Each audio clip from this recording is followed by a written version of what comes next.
मोहम्मद शेर जट एडवोकेट साहब मौजूद हैं। सर आपका बहुत शुक्रिया, आपने कीमती वक्त दिया।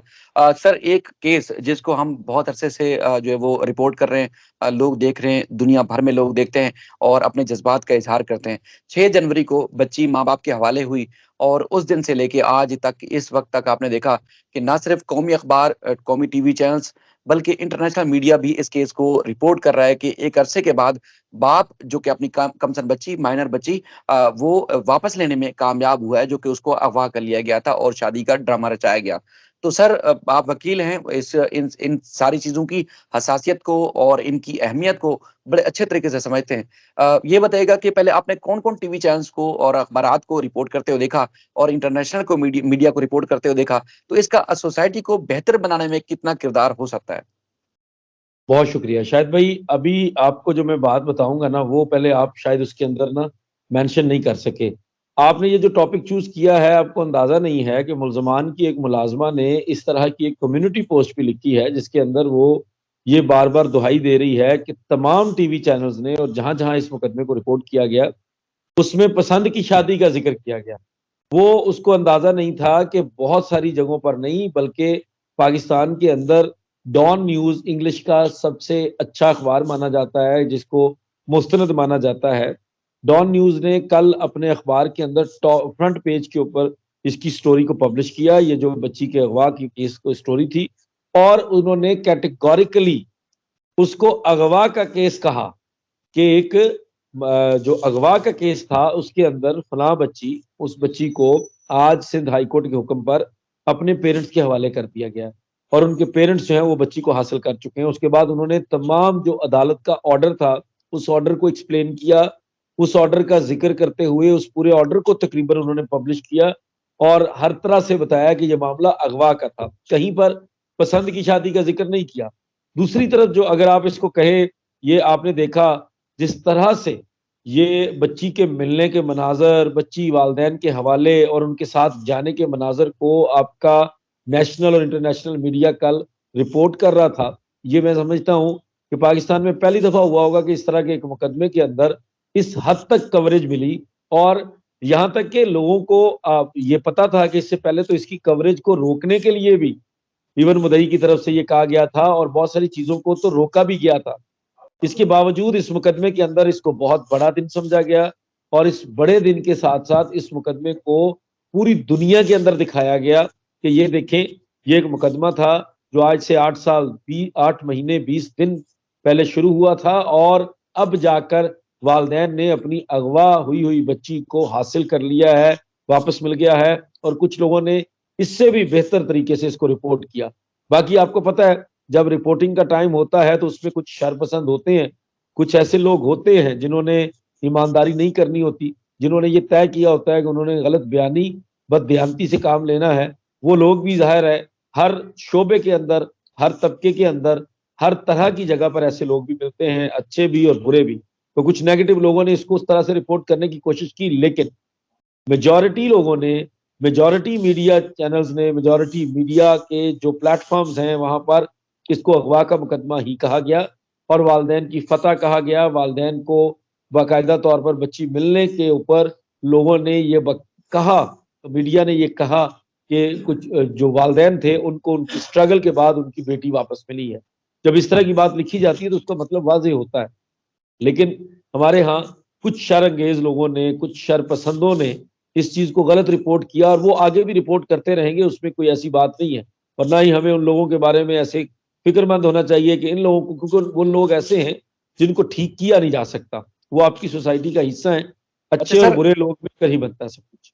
सर अच्छा, इतलात ये हैं कि मुल्ज़मान यानी कि ज़हीर शब्बीर और उनकी वालदा यहाँ से कराची से लाहौर मुंतकिल हो चुके हैं, रफू चक्कर हो चुके हैं या भाग गए हैं, या जो भी एक मायूसी का आलम है, यहाँ से चले गए हैं। इतलात हैं, अब कंफर्म ज़ाहिर है हो जाएगा कुछ दिनों में, लेकिन ये यहाँ से भाग गए। तो सर उनके वकील से जब हमारी बात हुई थी, कोर्ट से बाहर निकले, तो उन्होंने कहा कि हम इस फैसले को, सिंध हाई कोर्ट के फैसले को, क्लाइंट अगर उनको इजाज़त देगा, यानी कि जो उनके मुल्ज़िम हैं, वो अगर इजाज़त देंगे ये तो हम अगले फोरम पर इसको चैलेंज भी कर सकते हैं। तो आप क्या समझते हैं कि एक भागने की वजह मुल्ज़मान की यहाँ क्या हो सकती है कराची से लाहौर मुंतकिल होने की? दूसरा, क्या वाक़ई उनके पास कोई रेमेडी है ऐसी कि इस फैसले को, जो कि 2 रुकनी बेंच का फैसला है सिंध हाई कोर्ट के जस्टिस मोहम्मद इकबाल करोड़ो साहब का, कि बच्ची माँ-बाप के पास जाएगी, क्या वो बड़े फोरम पर किसी इससे ऊँचे फोरम पर क्या वो चैलेंज कर सकते हैं कि बच्ची नहीं, उनके पास नहीं जा सकती, हमारे हवाले की जाए? शायद भाई देखिए, रेमेडी और फोरम तो उनके पास अवेलेबल है। रेमेडी और फोरम, जैसे कई लोग हमसे सवाल करते हैं कि क्या मैं केस फाइल कर सकता हूं, तो मैं कहता हूं केस फाइल करने में तो कोई हर्ज नहीं है। हर शहरी को जिसके पास उसके सही कागजात हैं, उसकी शनाख्त है और वो बाशिंदा है, उसके ऊपर कानून लागू होता है और अदालतें उसके लिए दस्तयाब हैं। हर बंदा केस फाइल कर सकता है। लेकिन अब आगे सवाल ये है कि जो इनका ये मुद्दा था, जिस तरह का मामला ये सिंध हाईकोर्ट के अंदर हुआ, क्या इसको चैलेंज करने से इनको कुछ हासिल होना था? तो मैंने तो उस दिन भी कहा था कि आई विश, मैं दुआ भी करता हूं कि ये लोग इसको चैलेंज करें। मैं चाहता हूं कि ये लोग इसको सुप्रीम कोर्ट के अंदर लेके जाएं और फिर इनको पता चले और सुप्रीम कोर्ट इसके ऊपर स्टैंप कर दे, ये जो फैसला हुआ है, जिस तरीके से हुआ है और जो सारा कुछ इस दौरान सामने आया है, वो बिल्कुल सही है और इसी तरह से चलेगा ये। लेकिन अब चूंकि मुझे आप ही के वसातत से पता चला कि मुल्जमान ने वो जो पहले एक उम्मीद लगा रखी थी, वहां बैठकर वो बच्ची को इन्फ्लुएंस करने की कोशिश कर रहे थे। कुछ ऐसी भी खबरें हैं कि वालदेन को बच्ची मिलने से पहले, और ये खबरें इनका बच्ची से या वालदेन से कोई ताल्लुक नहीं है, चाइल्ड प्रोटेक्शन का जो अमला है उन लोगों की तरफ से ये बताया जाता है कि मुलजम वहां पर रहकर, जब बच्ची वहां पर थी तो बहुत सारी अटेम्प्ट्स कर चुका है, कोई भी कुछ भेजने के तरीके से या किसी ना किसी तरीके से अपना मैसेज पहुंचाने की कोशिश कर चुका है, जिसको चाइल्ड प्रोटेक्शन ऑफिसर्स की तरफ से नाकाम बना दिया गया, क्योंकि वो जरूरी था कि वो अदालत की इजाजत के बगैर कोई बंदा वहां पर ना आए। और वो वालदेन के लिए भी वही असूल था, मुलजमान के लिए भी वही असूल था। हालांकि वालदेन और मुलजमान में जमीन आसमान का फर्क है। लेकिन मुलजमान चूंकि कराची के अंदर रह रहे थे और इस होप से रह रहे थे कि उनको कोई एक मौका मिलेगा, कोई एक अपॉर्चुनिटी मिलेगी कि वो बच्ची को दोबारा उसी तरह से इन्फ्लुएंस कर सके जिस तरह उन्होंने पहले किया था। और वो इन्फ्लुएंस जरूरी था उनके लिए, जो 6 जनवरी को बयान हुआ है इसके ऑपोजिट बयान लेने के लिए। वो इसीलिए कराची के अंदर मुकीम थे। अब जब 6 जनवरी को उनको अंदाजा हो गया कि अब बात हमारे हाथ से निकल गई है, तो उन्होंने प्लान किया कि अब यहाँ पर हमारा रहना खतरे से खाली नहीं है, क्योंकि हमने जो खबासतें की हैं, जो हमने मुदई को, मतलब बहुत सारे लोग ये कहते थे कि उस दिन शायद जो है ना वो मेहदी काजमी से किसी को खतरा होगा, तो मैं ये देख रहा था कि सिक्योरिटी मेहदी काजमी मांग रहा है, खतरा मेहदी काजमी को है या उसकी लीगल टीम को है। जिस तरह के हालात बना दिए गए थे, जिस तरह की बातें फैलाई जा रही थी, धमकियां दी जा रही थी, धमकियां दी जाती है धमकियां ऑन रिकॉर्ड सर। जा रही थी जी। तो इस तरह की चीजों के बाद जो है ना वो मुलजमान का अब कराची के अंदर रहना वैसे ही मुश्किल था। इसलिए मैं ये समझता हूँ कि कंफर्म तो हमें आप ही करेंगे, क्योंकि ये डिपार्टमेंट आपका है और आपके पास वैसे हमेशा जिसको आप गैर मुसद्दका कहते हैं उसका मतलब भी हम यही समझते हैं कि वो मुसद्दका इतला होती है। लेकिन मुलजमान ने बहरहाल कराची छोड़ने की उनकी सबसे बड़ी वजह यह है कि अब उनको वो उम्मीद नहीं रही जिस वजह से वहां पे वो रहे थे बच्ची को इन्फ्लुएंस करने के लिए।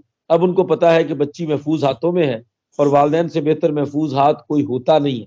इसलिए उन्होंने अब वहां से फरार होने के बाद प्लान किया है कि अब जब भी हमें डेट पे बुलाया जाएगा तो हम आएंगे। ये भी वहीद नहीं है इनसे कि अब इसके बाद हमें पता चले, जिस तरह बच्ची को ढूंढने के लिए 3-3 सूबों की पुलिस काम कर रही थी, अब दोबारा से मुलजमान को ढूंढने के लिए शायद पुलिस को टास्क दिया जाएगा। शायद ये लोग ट्रायल को अवॉइड करते हुए वहां से फरार हो जाएंगे और उसके बाद वही छापों का सिलसिला, वही आईजी साहब का केस बंद करने वाला सिलसिला, उस तरह की चीजें हमारे सामने आनी शुरू हो जाएंगी। बिल्कुल सर, आपने बजा फरमाया। बहरहाल 19 तारीख को मुल्ज़मान का पेश होना बहुत ज़्यादा ज़रूरी है, क्योंकि ट्रायल कोर्ट में मुल्ज़मान को इस कंडीशन में ज़मानत दी गई थी कि ये ज़मानत का मिसयूज़ नहीं करेंगे, गलत फ़ायदा नहीं उठाएँगे और हर पेशी पर अदालत में पेश होने के लिए आएँगे। अब नूर बीबी की ज़मानत पक्की नहीं है, यानी कि कन्फर्म नहीं है, बुरी ज़मानत पर हैं और मुल्ज़मान को गिरफ्तारी के बाद अदालत ने ज़मानत पर रिहा किया था।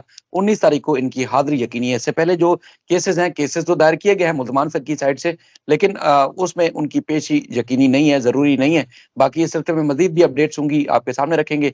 आपका सर बहुत शुक्रिया, आपने अपना कीमती वक़्त दिया। अल्लाह ताला हम सबका हामी और नासिर हो। अल्लाह हाफ़िज़।